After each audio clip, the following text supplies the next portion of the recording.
suicide note when I was 11. I call it the ode to the stranger that never came.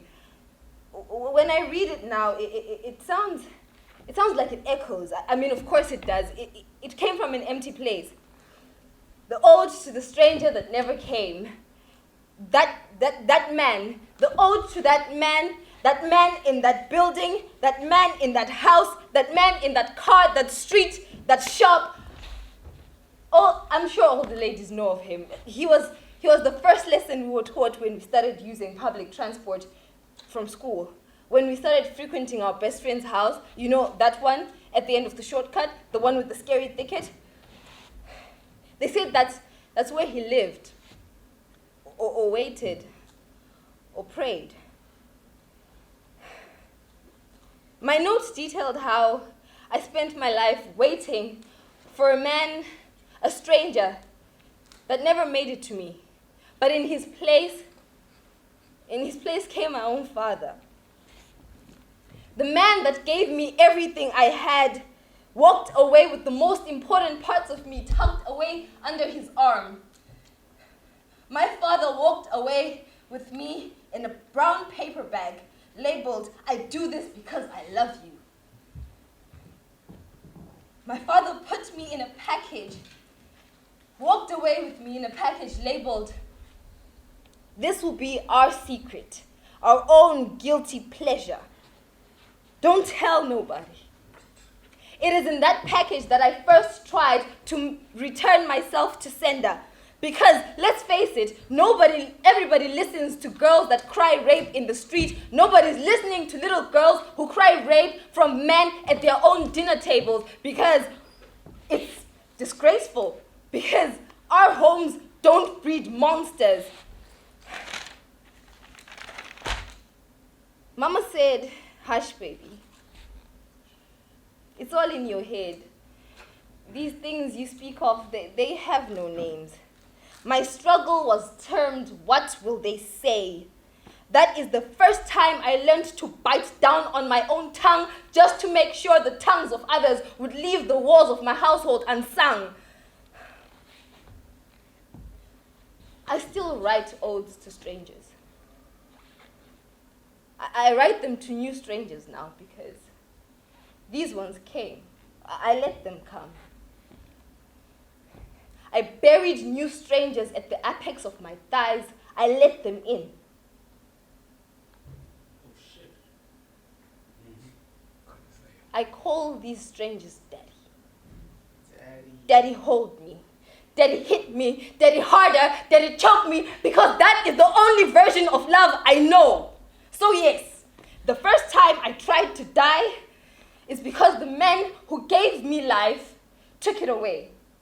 He took it away with the swift parting of my juvenile thighs. Suicide note number 1. I wrote my second, or was it my third, suicide note when I was 16. Wait, it could have been my fourth. I lost count. I've wanted to die so many times. It felt useless to remember all my conversations with death. This one was at the climax of my depression. I addressed, you know, that point when you sit and you laugh until you cry, and then you laugh again at how not funny this shit is. I addressed this one to my mom. It went something like this. "Hey, Mom, I'm depressed. Hi, Mom. I'm gonna put an end to it today. Mom, look at my depression. My depression is funny now. They say that's dangerous. Mom, it raises me up just to knock me down. It tells me to go out to find love just to remind me of how unlovable I am. Mom, it tells me I need to be alone, just to show me how lonely I really am. I'm pretty sure this depression just depresses me just for sport. Mom, it keeps me up at night thinking of heartbreaks that have not happened, mourning losses I haven't experienced yet. It has created a trail of scenarios in my head, most of them unlikely, that have me refusing to face the world because, look, Mom, according to my depression, I'm broken. whenever I try to live, there's voices in my head. They echo how much I can't, I won't, and probably shouldn't, no matter how much I really want to. They're getting stronger, Mom. I can't fight them, Mom. They're too loud. I can't.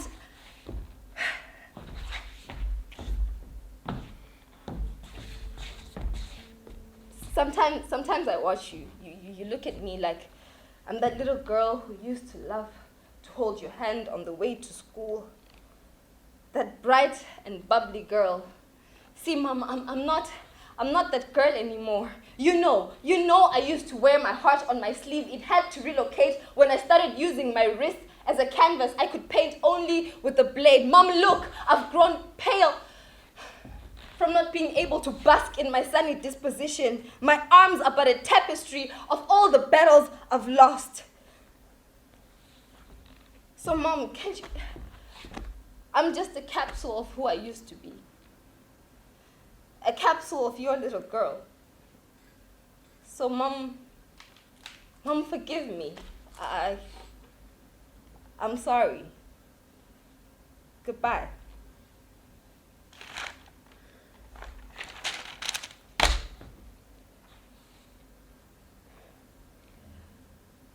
I wrote my last suicide note last night. It felt a little different. I mean, it was all the same. I'm tired. I can't do this anymore. It hurts. I'm depressed. And.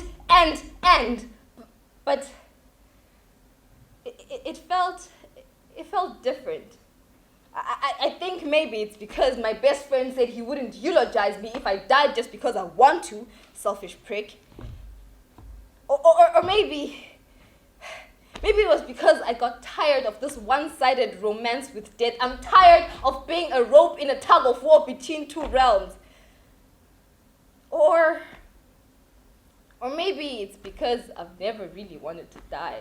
I mean, hear me out. I read them all last night, all my suicide notes, and I thought, I must be a fucking coward. I mean, if I've wanted to die so many times, I should have done it by now, right? But my notes were the path to finding my voice. I'm about 10 notes in, and with every note I untied a knot at the back of my throat, and now I can scream, help me! My suicide notes weren't written by somebody who wanted to die. I was just looking for someone to look into these deep, soulless pools that I call eyes and see sparkles. I mean, aren't we all? Aren't we all just works of art gathering dust on a shelf, waiting for someone to pick us up and read us cover to cover? Someone to kiss the darkest of our pages. Someone to love our broken pieces to pieces, to see the beauty in our scars. So, this is my last suicide note. This is my last goodbye. I'm addressing this one to death. Hey, old friend. I won't be coming anytime soon. Oh my God! Wait, before anybody says this. Wait a minute. I seriously do not want you to rehearse so many times because shit. Like, how are you gonna replicate this all over again? Bruh, again, you cannot. again? Like, the feeling, like I was moved. Like that point, I'm like, damn. This is a whole different set of poems. Like you're not getting a mic. And then she says, I cheat. You're not That's getting a that mic. crackhead energy I was telling you about. Yes, it No, is. that's that Musulu energy. She needs a stage. She's not getting a mic stand. You need a stage. You need that head. That Bass bass and and tap, like You ask- no Wait, artificial. she unveiled a new list of poems. Oh. Right, she The did. same, but now No. they were acting. She acted them out. tweaked them out. She gesticulated and shit. Exactly, my guy. You know, I always have respect for you. I always Look at respect you. you. Shall we tap into the reserves now? Go God mode, fam. God mode.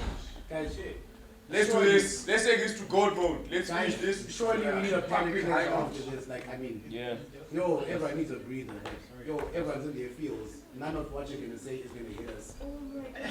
for the next 5 Oh, minutes. you know, I was actually like.